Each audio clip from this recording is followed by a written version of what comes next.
हम फिर डेली की तरह लेके आए हैं पांचवा धर्म निगारे अजीम चैप्टर। ये उन्वान का नाम है। ये अजीम खास एक अहम है। इन्होंने इसका असल नाम मलका मेहर निगार है। इन्होंने निगार अजीम है, उर्दू अदब में एक मशहूर मकबूल है खवातीन है। इसके अलावा उन्होंने ड्राइंग और पताइंग में भी, पेंटिंग में भी एमए किया है। उसके बाद इन्होंने शहादत हफुल मंटू की भी तनकीदी कलाम को ज्यादा तौर से पेश किया है और उन्होंने इस डिग्री में पीएच इन्होंने शहादत हसन मंटू अफसाना निगार की तनकीदी को भी पेश किया है। इसके अलावा इन्होंने ड्राइंग और पेंटिंग में भी पीएचडी भी किया है। इस वक्त उन्होंने अफसाना निगारों में इनकी खास एक पहचान भी है। उन्होंने बहुत सारे खवातीन के लिए एक नमूना पेश किया।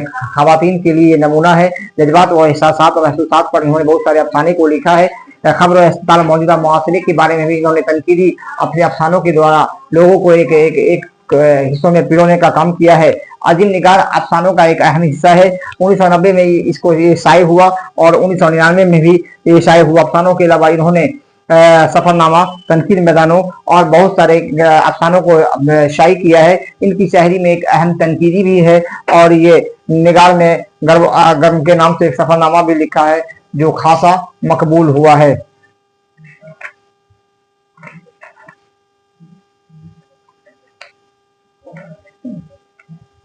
इतना ही। तो चलिए अब इसका चैप्टर है आशियाना।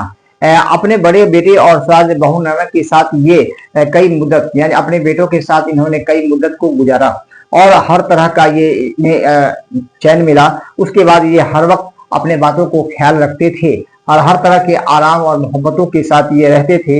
ये भी अल्लाह ने उन्हें एक अजीब नेमत अदा किया था। अदनान तकरीबन 9 बरस का ये हो गया। फरमान भी उसका उम्र 5 बरस का था। दोनों स्कूल जाते, दादी के साथ रहते, पोते के साथ उनमें के किस्से दादी उन्हें किस्से सुनाया करती थी। लेकिन इस के बावजूद अंदर ही अंदर एक ख्याल पैदा हो गया कि किताब भरी पूरी है। कभी कभी ये उसे उदास में घुटन होता था। ये सोचने पर मजबूर कर देता था, क्यों मेरे शौहर बरकत अली सिद्दीकी एक अच्छे ओहदा पर थे, फायज थे, मैं ऐसे ओहदा को काहे ने प्राप्त किया। अल्लाह का दिया सब कुछ मेरे पास है। हमारे पास 2 बच्चे भी हैं। दोनों की परवरिश आला तालीम आले स्कूल में मेरी हो रही है। लेकिन एहसास ये हुआ कि हम कब बूढ़े हो गए। बेटी रुकैया की जिम्मेदारी सबक दोष हो गया। सिराज की बगलौर मुलाजमत के लिए अपनेपन हो गया। रुकैया अपने खानदान के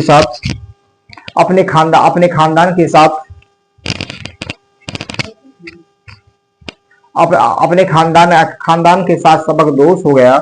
शुरू में जल्दी आमाद आते जैसे उसके गुजर बसर होते थे।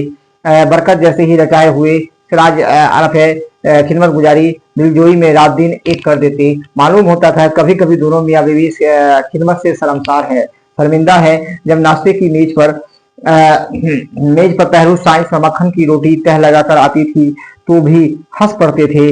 उस उम्र में इतना क्या मक्खन खिलाऊंगी तो 10 बीमारियां पल जाएगी और तुम्हारा काम जो है बढ़ जाएगा। तो आगे बढ़ते हैं। अल्लाह ना करे अम्मी जान बीमार हो जाए, आपके उसमें ऐसा ना हो, कोई ताकत कहाँ ले जाएगी।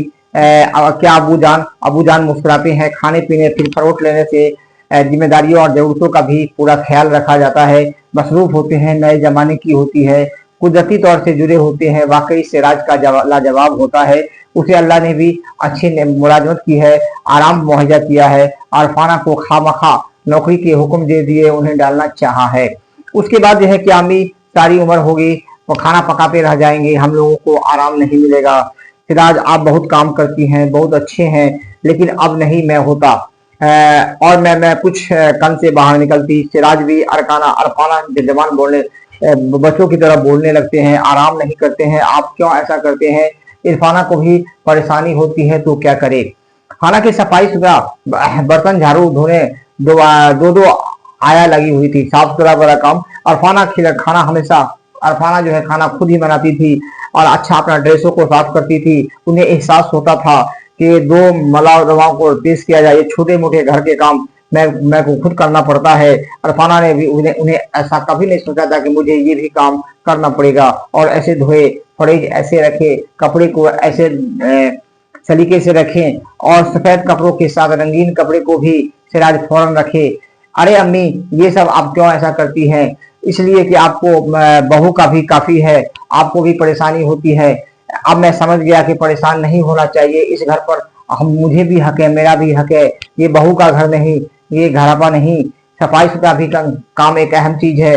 अगर घर में बहू रहेंगी, साफ सुथरा रहेगी, लेकिन ऐसा कुछ नहीं हुआ। बस ये खामोश रह के तो रह जाती है। दरअसल इरफाना अपने घर के इंतजाम में दखल अंदाज, अपने घर के काम में वो किसी प्रकार के दखल अंदाजी नहीं देना चाहती थी। कोई शिकवा शिकायत गिला शिकवा किसी से नहीं करती, एहतराम के साथ रहती। जब उन्हें नाराजगी या घुट घुट के होता तो सिराज से कहती, बहू को मुलाजमत में लगा दो, काम धंधा में लगा दो, इससे दो पैसा घर में आएंगे, हम लोगों का घर खुशहाली के साथ चलेगा, यहाँ मुझे कोई काम नहीं है। फिर दो आया लगी हुई। इस तरह अन्य बड़े शहरों के मसाइल, इस तरह घर में अनेक तरह के मसाइल होते हैं। मेरा अब प्रमोश हुआ है, मेरी सैलरी भी अब बढ़ जाएगी, और कौन सा बड़ा कुंबा है हमारा। सिराज के दलाइल में खामोश हो जाती है।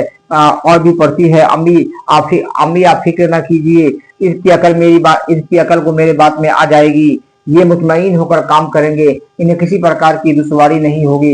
ये बराबर भी किसी पर शक नहीं करेंगे, और बहू हमेशा अपने घर में आराम व आसाइश के साथ, बाहर भीतर नहीं, और घर का काम आराम से देखेगी।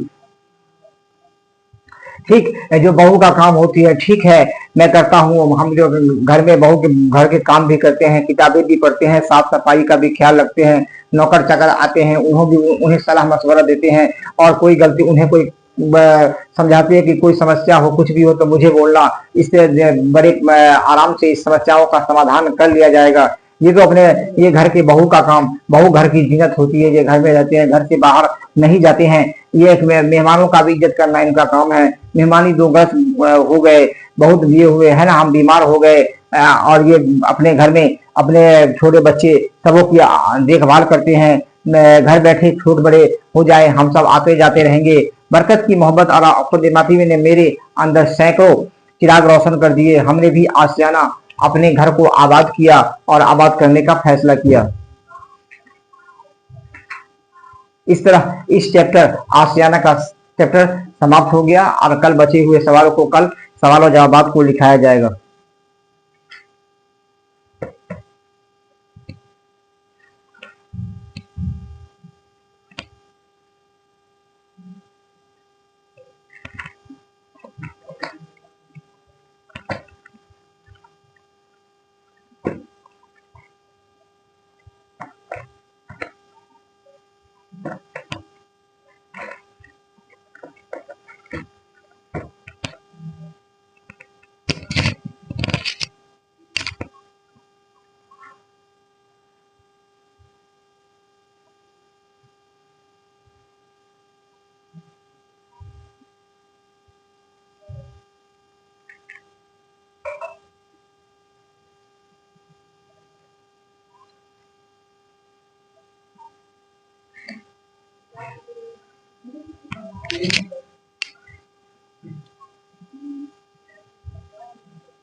हो गया, निकलते हैं।